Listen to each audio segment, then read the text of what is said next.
Halo semua, apa kabar? Semoga dalam keadaan baik dan sehat. Pada sesi kali ini kita akan mendiskusikan tentang function parameter yang merupakan kelanjutan dari materi sebelumnya berkaitan dengan function. Untuk diketahui bahwa materi ini cukup dalam, oleh sebab itu Anda diharapkan untuk berkonsentrasi penuh dan pastikan Anda telah menguasai materi-materi pendahulu. Kita mulai dari tujuan sesi kali ini. Setelah menyelesaikan sesi ini, Anda diharapkan untuk yang pertama, mampu menjabarkan motivasi dari perlunya melakukan passing argumen pada suatu fungsi. Yang kedua, mampu menjabarkan konsep dasar dari argumen dan formal parameter. Dan yang terakhir, mampu menjabarkan bagaimana cara mempassing nilai dari tipe primitif, structure, enumeration, dan array ke dalam fungsi. Penguasaan terhadap materi pendahulu adalah wajib karena seperti disampaikan sebelumnya bahwa materi ini sangat mendalam. Oleh sebab itu, diharapkan Anda telah menguasai materi-materi berupa function, memory allocation, array, structure, dan enumeration. Subtopik yang akan didiskusikan pada sesi ini antara lain yang pertama motivation, yang kedua formal parameters, yang ketiga structure dan enumeration sebagai argumen, dan yang terakhir passing array sebagai argumen. Mari kita mulai. Kita akan mulai sesi ini dengan motivasi dari mengapa kita perlu melakukan passing argumen pada sebuah fungsi. Nah, perlu kita pahami terlebih dahulu bahwa sebuah fungsi atau sebuah unit yang kita sebut dengan fungsi itu pasti punya tujuan. Dia pasti punya specific goals. Kalau sebuah fungsi tidak punya goals, ya ngapain kita pakai gitu atau ngapain kita call? Tentu karena fungsi tersebut memiliki dampak ya, maka kita gunakan. Misalnya printf deh. Printf itu kan kita pakai karena ada tujuannya. Misalnya, oh saya mau menulis ke standar output, maka saya pakai printf. Nah kan gitu ya. Nah kemudian sebuah fungsi untuk mencapai goals-nya atau untuk mengeksekusi instruksi di dalam tubuhnya, dia memerlukan input dan input tersebut kemudian dimanfaatkan untuk pemrosesan di dalam internal bodinya lalu menghasilkan output atau result yang diharapkan. Input sendiri bisa kita pandang dari dua perspektif ya. Input bisa digunakan sebagai yang pertama raw data, yang kedua sebagai konfigurator. Sebagai raw data artinya input tersebut memang yang akan diolah. Sementara sebagai konfigurator sebenarnya input tersebut tidak akan digunakan untuk memodifikasi ya, atau tidak dimodifikasi. Dia hanya sebagai acuan ya, kira-kira seperti itu. Saya ambil sebuah contoh, misalnya Anda akan memanipulasi sebuah array. Anggaplah array ini elemennya 10, kemudian tipenya char. Anggap saja seperti itu. Kemudian Anda akan melemparkan array ini ke sebuah function untuk dimanipulasi. Pada saat Anda melempar si array tersebut, Anda harus menyertakan sebuah variabel yang merepresentasikan panjang atau jumlah elemen yang bisa ditampung oleh si array. Kenapa? Karena si tidak punya mekanisme untuk memonitor berapa panjang array. Oleh sebab itu, Anda perlu punya sebuah variabel yang digunakan untuk mengingatkan ya, ini array ini panjangnya berapa ya? Length-nya berapa ya dari array ini? Atau size-nya berapa ya dari array ini? Nah, itu Anda menggunakan sebuah variabel pembantu ya. Nah, pada saat Anda melempar si array dengan si variabel pembantu yang men-track panjang dari array ke dalam sebuah function, maka jika di dalam function tersebut Anda modifikasi nilai dari si array, misalnya saya modifikasi dari indeks ke 0 sampai indeks ke 9, saya edit value-nya dari si array. Boleh nggak? Boleh aja. Nah, di situ konteksnya si array adalah input yang tipenya atau motivasi dari si array dilempar ke dalam function tersebut adalah sebagai raw data. Tapi si variabel pembantu yang membantu men-track panjang dari array itu adalah konfigurator. Jadi di sana dibatasi bahwa atau si variabel pembantu itu menolong kita untuk memanipulasi si array. Tapi sebenarnya si variabel pembantu itu tidak pernah kita modifikasi, tapi kita rujuk sebagai batasan. Ya kan Anda nanti akan ngeloop ya, ngeloop di dalam fungsi tersebut dan loopingnya sampai berapa kali. Nah, itu Anda akan merujuk kepada panjang yang nilai yang disimpan oleh variabel pembantu tadi. Nah, di situ kita bisa melihat bahwa input punya dua motivasi. Motivasi yang pertama adalah sebagai raw data, yang kedua sebagai konfigurator. Di kasus array, mempassing array ke sebuah fungsi, array itu dapat kita lihat sebagai raw data, sementara variabel pembantu sebagai konfigurator. Pertanyaannya kemudian adalah dari mana sebuah fungsi bisa mendapatkan input yang dibutuhkan untuk bisa menyelesaikan atau mencapai goals-nya, atau dia bisa kerja gitu ya, lalu bisa memproduce output yang expected gitu ya. In general ada dua. Yang pertama, fungsi tersebut bisa secara aktif membaca sources-sources yang bisa dia akses. Misalnya dia bisa mengakses standard input, dia bisa mengakses network misalnya, dia bisa mengakses local file misalnya. Nah, cara yang kedua adalah dia bisa mendapatkan input dari function caller, atau siapa yang memanggil dia bisa menyertakan beberapa nilai sebagai argumen tambahan sehingga si function ini bisa bekerja.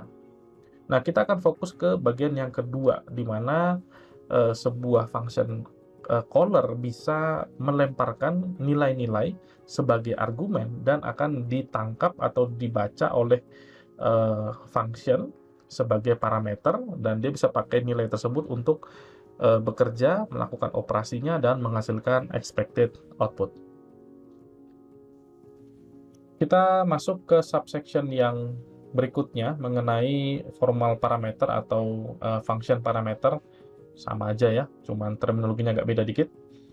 Nah, sebenarnya general idea dari function parameter itu sudah dikemas di materi lain pada mata kuliah visual programming. Saya sangat menyarankan Anda terlebih dahulu untuk menyimak materi tersebut sebelum melanjutkan materi ini. Nah, kita akan masuk ya ke function parameter atau formal parameter. Jadi tadi sudah kita diskusikan bahwa sebuah fungsi itu membutuhkan input, dan salah satu sumber inputnya adalah dari function caller atau si pemanggil fungsi. Jadi si pemanggil fungsi akan melempar nilai, ya bisa satu nilai, dua nilai, tergantung dari bagaimana si fungsi tersebut didesain ya. Jadi ketika sebuah nilai dilempar dari sebuah function caller, dari sebuah pemanggil fungsi ke fungsi, itu di sana ada dua perspektif. Perspektif dari si pelempar nilai dan perspektif dari si penerima nilai. Si pelempar nilai atau function caller yang memanggil si fungsi memandang nilai tersebut sebagai argumen atau disebut dengan argumen. Nah, sementara dari sudut pandang si penerima atau dari sudut pandang si target function itu melihat nilai sebagai parameter. Jadi parameter dan argumen bedanya di mana? Bedanya adalah dari perspektif mana dilihat. Kalau dari perspektif si caller, function caller, maka nilai tersebut disebut dengan argumen. Sementara dari perspektif si penerima atau dari perspektif si target function, itu disebut dengan parameter. Nilainya sama nih, cuman siapa yang menerima, siapa yang lempar, maka terminologi yang digunakan berbeda. Nah, sebuah fungsi boleh saja tidak memiliki parameter, atau dia bilang saya tidak menerima parameter apapun ya. Nah, ketika sebuah fungsi tidak menerima parameter apapun, maka sebaiknya pada placeholder parameter list itu disebut atau secara eksplisit ditulis keyword void, artinya nothing. Ya, jadi saya tidak menerima apapun, ya sebutkan nothing ya di dalam placeholder parameter list-nya. Parameter list dari si fungsi tersebut. Ada sebuah hal yang sangat penting ketika kita melempar sebuah nilai. Nilai itu apa? Nilai yang dilempar itu bentuknya apa? Apakah nilai tersebut bentuknya adalah memory address atau bukan? Kalau bentuknya memory address, maka kita harus treatment dia layaknya memory address. Jangan kita treatment dia tidak seperti memory address, ya, itu salah. Jadi Anda harus treat dia seperti memory address. Anda harus treat sebagai pointer. Ya, jadi Anda harus tampung dia atau tangkap dia sebagai pointer dari sudut pandang si function, ya, si target function atau parameter yang Anda gunakan itu harus mencerminkan pointer. Nah, kira-kira seperti itu. Dan perlu diingat ketika Anda main-main dengan yang namanya pointer, maka modifikasi yang Anda lakukan terhadap nilai yang tersimpan pada alamat di pointer tersebut itu akan memengaruhi nilai aslinya atau memengaruhi variabel aslinya. Ya, Anda bisa lihat di materi mengenai memory allocation, ya. Jadi di sana sudah dijabarkan bagaimana sih cara kerja dari memory address, kemudian pointer dan lain sebagainya.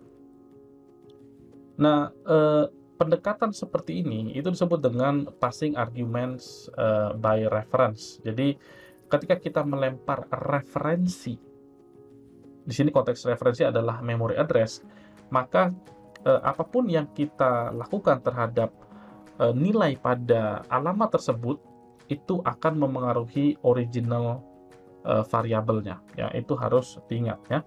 Jadi nanti akan ada yang disebut dengan passing arguments by reference. Apa itu? Ketika yang kita pass adalah memory address. Kalau yang kita pass bukan memory address, maka disebut dengan by value. Itu harus diingat. Baru saja kita membicarakan bahwa ketika kita ngepas sebuah nilai, kita harus tahu nilai tersebut itu nilai apa. Apakah nilai tersebut adalah memory address atau bukan? Ketika nilai tersebut adalah memory address, maka Anda ngepas by reference. Sebaliknya, jika bukan memory address, maka Anda ngepas by value. Nah, ketika Anda ngepas by value, artinya nilai yang Anda kirimkan itu di-copy, ya, di-copy nilainya, kemudian dituliskan di alamat memori yang lain, jadi kayak diduplicate gitu ya, nilainya kita duplicate, tentu alamat memorinya akan tempatnya berbeda, lalu diserahkan kepada si function. Jadi function akan melihat nilai yang sama, tapi mereka ini sebenarnya dua buah variabel yang berbeda. Jadi parameter dengan argumennya itu nilainya sama, tapi sebenarnya mereka adalah dua memory address yang terpisah. Nah, akibatnya apa? Akibatnya ketika Anda memodifikasi nilai tersebut dalam fungsi, maka nilai tersebut tidak akan mengubah atau perubahan tersebut tidak akan berefek kepada nilai aslinya. Kenapa? Ya karena memory address-nya beda, tidak ada hubungannya. Nah, kondisi seperti ini itu applicable pada primitif variabel atau nilai primitif, structure juga, dan enumeration. Sebaliknya, jika yang Anda pass adalah reference atau memory address, maka si function dengan si caller itu sama-sama merujuk ke suatu alamat memori yang sama, karena dua-duanya punya alamat atau memegang alamat yang sama.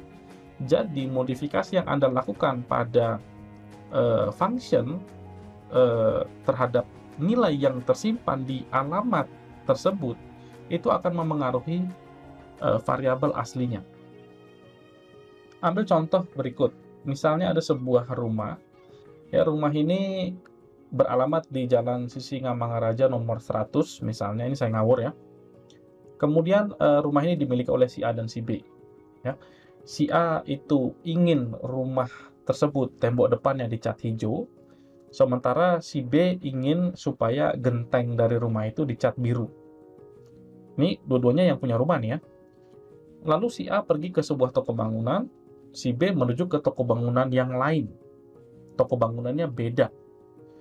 Kemudian masing-masing di toko bangunan tersebut, si A misalnya ya, dia bilang sama si yang di toko bangunan itu ya, dia bilang, "Bang, tolong dulu cat tembok rumah ini di alamat ini ya, alamatnya Jalan Singamangaraja nomor 100 dengan warna hijau." Oke, dibayar ya. Ini ongkosnya nih udah dibayar, oke, deal. Kemudian si B ke toko bangunan yang lain ya, dia bilang, "Bang, saya butuh jasa mau ngecat eh, genteng atau atap dari rumah beralamat Jalan Sisingamangaraja nomor 100 dengan warna biru," misalnya. Kemudian mereka deal, kemudian dibayar. Nah, tidak berlangsung lama, dari toko yang satu dengan toko yang lain itu pergi ke rumah yang sama, lalu melakukan sesuai dengan order. Yang satu ngecat temboknya warna hijau, ngecat tembok dengan warna hijau, lalu yang satu lagi mengecat atap atau gentengnya dengan warna biru. Ingat bahwa di sana si A dan si B itu sama-sama punya alamat ya, punya address dari rumah yang sama.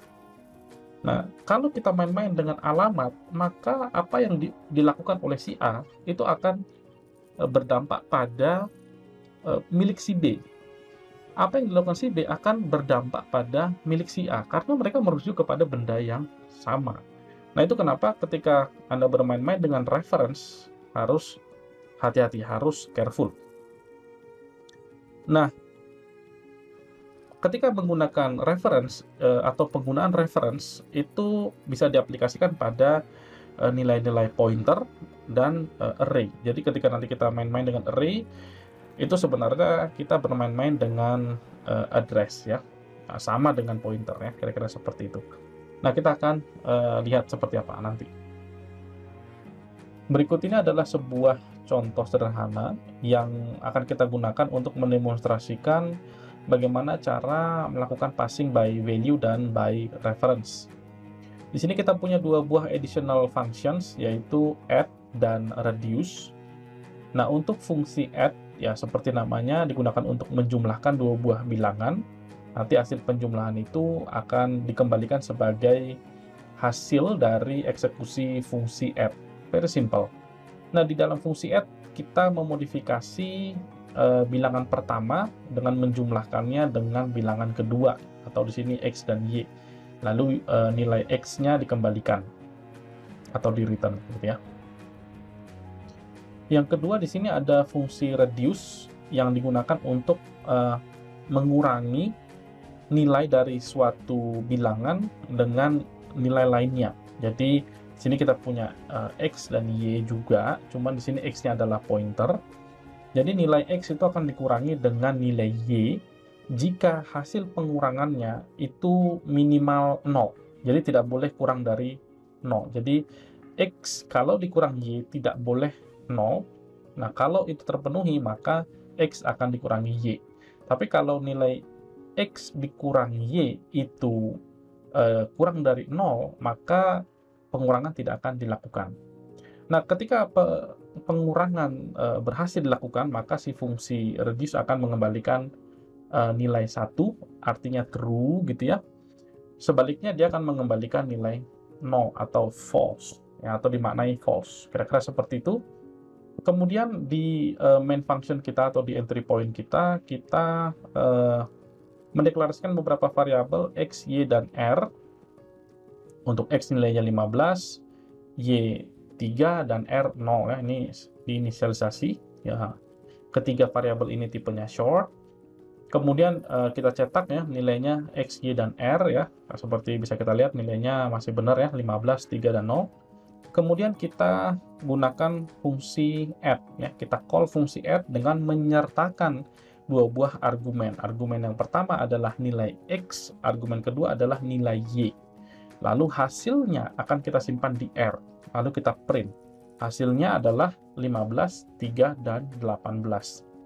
Ingat di sini nilai X tetap 15, nilai Y tetap 3, nilai R yang berubah. Padahal kalau kita perhatikan di dalam fungsi add kita memodifikasi variabel X. Ya, padahal variabel X ini datang dari mana? Nilainya. Nilainya datang dari argumen yang nilainya adalah 15 ya, itu. Kemudian kita panggil fungsi reduce. Nah, ketika fungsi reduce ini dipanggil, kita menyertakan dua buah argumen tambahan. Argumen yang pertama adalah alamat dari X. Argumen yang kedua adalah Y. Bukan alamat dari Y ya. Y. Ya, Y itu nilainya adalah 3. Sementara X nilainya ada 15, alamatnya ya tertentu ya. Misalnya 100A misalnya, itu contoh aja. Nah, kemudian hasilnya akan disimpan di R. Ya. Hasil dari berhasil nggak nih di-reduce, kita simpan di R. Nah, ketika kita print, ternyata nilai X berubah.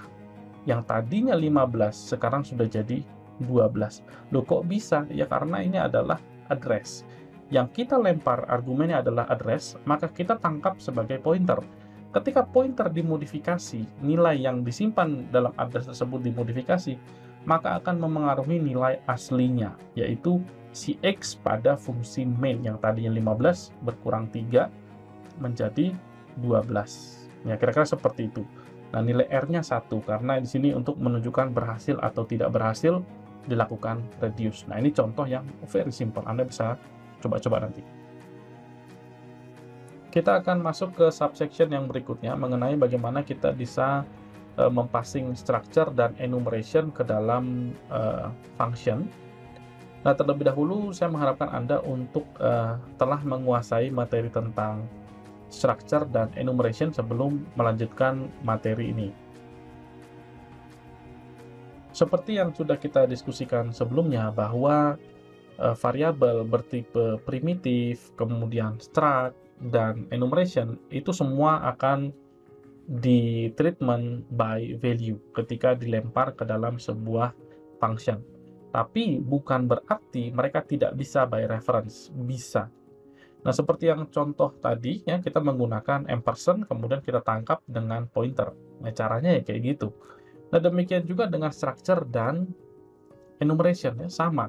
Nah, kita akan peragakan di sini nanti dengan menggunakan structure. Kita tidak akan menggunakan enumeration, tapi sebenarnya sama saja. Nanti Anda bisa eksperimen. Jadi, Anda tetap bisa memperlakukan structure dan enumeration by reference, tergantung dari kebutuhan fungsi Anda, ya. Jadi by default ketika kita mempassing structure atau enumeration itu akan by value, tapi Anda bisa convert itu menjadi by reference dengan menggunakan ampersand, address of operator, dan pointer operator.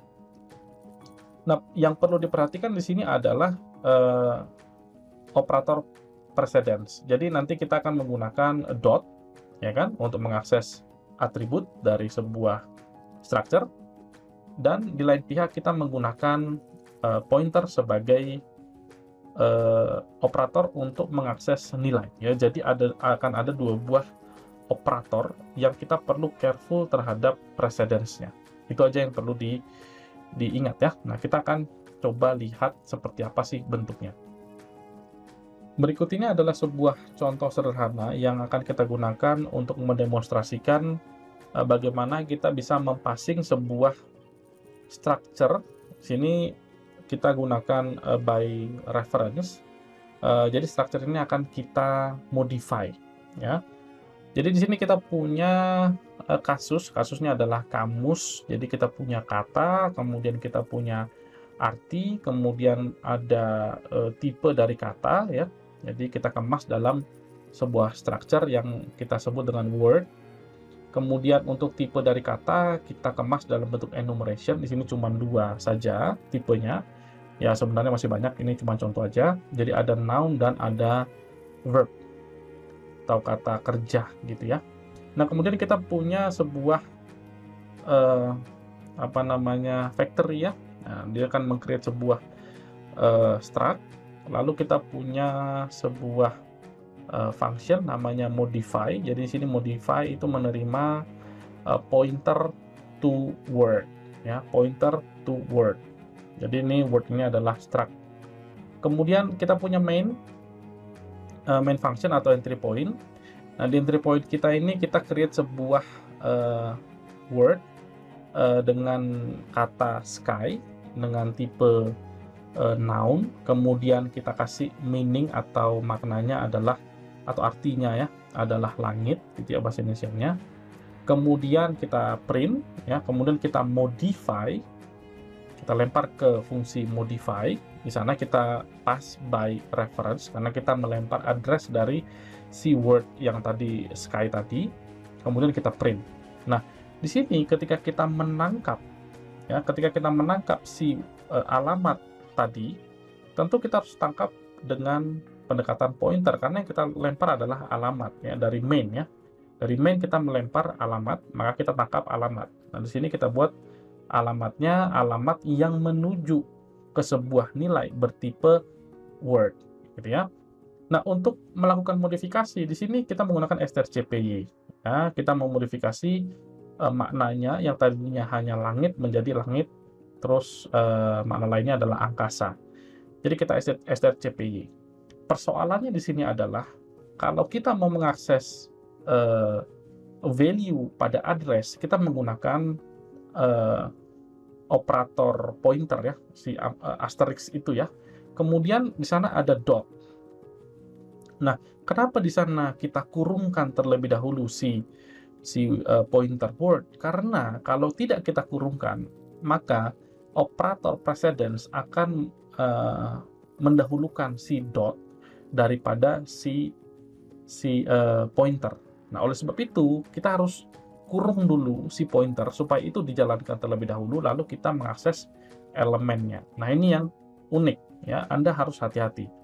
Demikian juga ketika kita memodifikasi tipenya ya, ketika kita modifikasi tipenya, kita menggunakan parenthesis untuk memaksa si pointer itu terlebih dahulu dieksekusi sebelum kita mengakses apa namanya atributnya ya, kira-kira seperti itu. Nah, ada sebuah operator lain yang bisa kita gunakan untuk memudahkan kita ketika berinteraksi dengan pointer to struct. Ini kan pointer to struct. Kita menggunakan yang namanya arrow operator ya. Arrow operator itu ya kayak tanda panah gitu ya. Nah, dengan seperti ini kita tidak perlu lagi menggunakan pointer dan menggunakan kurung-kurung. Nah, itu sudah bisa. Jadi code yang sebelah kanan ini sama dengan atau bisa menggantikan code yang di sebelah kiri. Ya, ini sama saja, dampaknya akan tidak berbeda. Nah, itu untuk memperkenalkan si operator arrow atau arrow operator. Itu digunakan untuk mengakses atribut dari sebuah pointer to struct ya. Mudah-mudahan Anda paham. Oke, kita akan lanjut. Kita akan masuk ke subsection yang berikutnya, yaitu bagaimana kita bisa mempassing array sebagai argumen ke dalam sebuah function. Nah, untuk bisa menguasai subsection ini, Anda sangat diharapkan untuk terlebih dahulu menguasai dua buah materi yang lain, yaitu berkaitan dengan memory allocation dan array. Seperti yang sudah kita diskusikan tadi, bahwa sebenarnya ketika kita mengoperasikan sebuah array dan pointer, itu sebenarnya kita bermain-main dengan address. Oleh sebab itu, ketika kita melempar array atau pointer sebagai parameter, sebagai argumen yang nanti dibaca sebagai parameter, ya tentu akan secara otomatis ditreatment by reference. Misalnya array ya, array itu ketika variabelnya kita print ya, variabel array kita print itu akan menuju ke alamat pertama atau alamat dari elemen array yang pertama. Nah, itu ya. Jadi alamat dari elemen array yang pertama itu yang indeksnya 0. Kira-kira seperti itu. Nah, jadi ketika kita main-main dengan array dan pointer sebagai argumen dan nanti ditangkap sebagai parameter, itu secara otomatis akan by reference, bukan by value. Itu harus diingat-ingat, oke?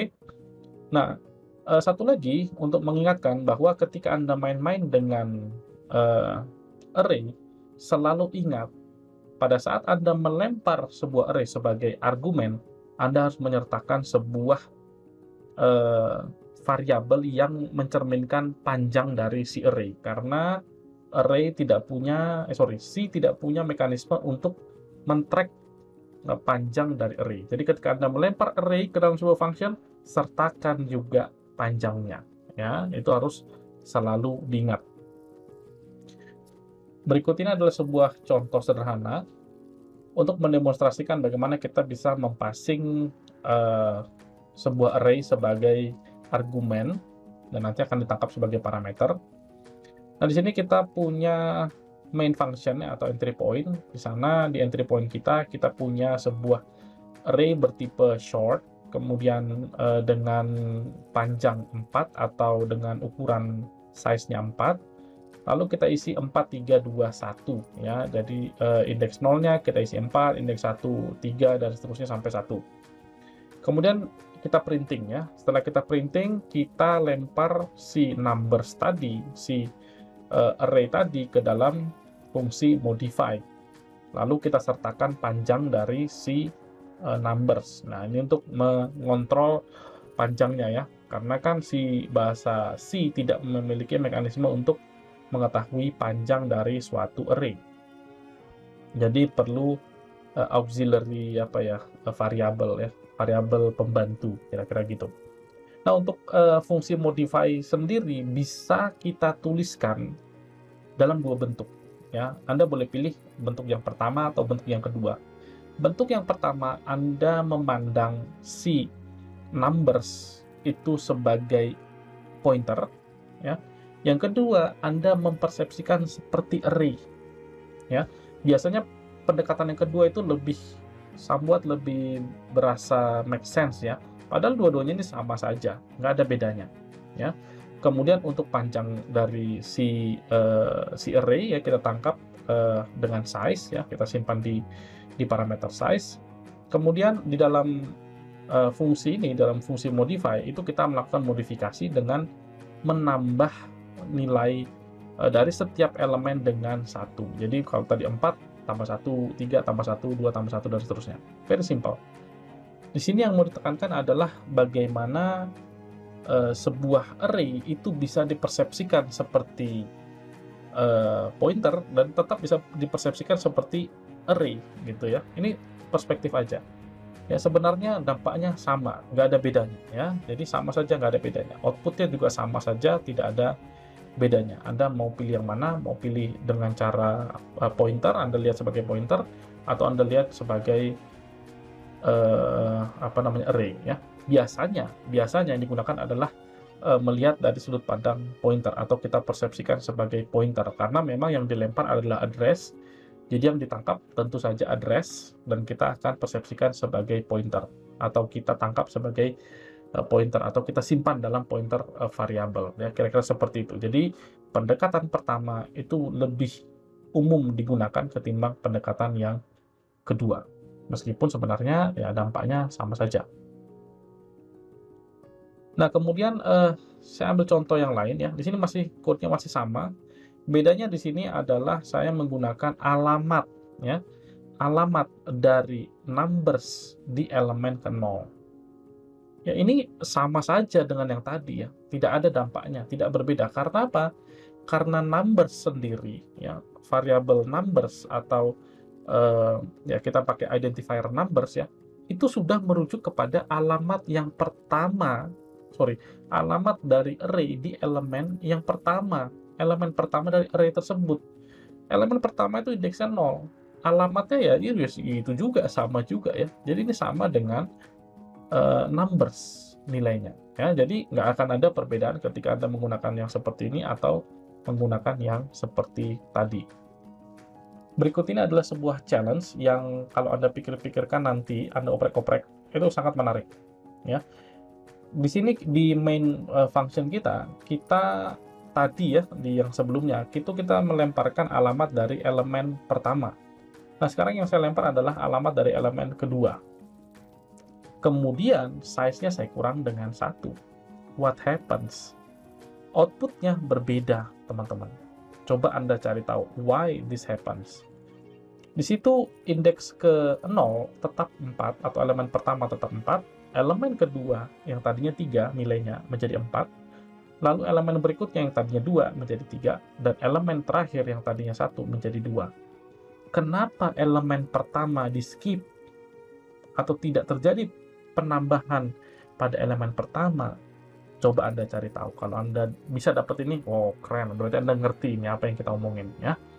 Baik, saya pikir itu untuk bagaimana kita bisa mempassing array by reference ya, karena memang array by nature atau by default atau automatically itu akan by reference. Nah, ini contohnya. Pada sesi-sesi mendatang kita akan memodularisasi solusi kita. Ya, kita akan create our own library atau nanti kita akan create header files gitu ya. Lalu kita juga akan membicarakan mengenai pointer to function dan bagaimana memanfaatkan pointer to function sebagai parameter fungsi. Nah, konsep ini disebut dengan callback atau ada juga yang menyebut dengan lambda, kira-kira seperti itu. Baik, saya pikir cukup untuk sesi kali ini. Semoga bermanfaat dan sampai ketemu lagi di sesi-sesi pembelajaran yang lain. Thank you. Ciao.